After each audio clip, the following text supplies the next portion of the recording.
A investigação de Ítalo Santos não está mais na Paraíba e o influenciador está em Garantá, São Paulo. Quer dizer, ele tá fugindo, né, gente? Ele tá fugindo.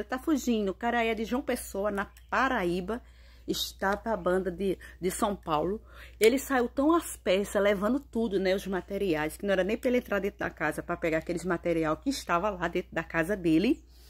E foi-se embora. No meio do caminho, abandonou a van que ele tava e sumiu. Tá para a banda de São Paulo. Cabe agora a polícia lá de São Paulo pegar esse cara aí, porque ele já tá sendo investigado, já tem mandado de prisão. Ele tem que comparecer à delegacia.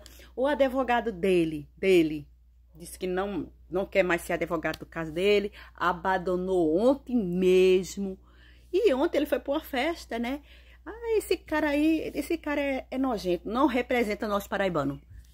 Não representa nós paraibanos. Não.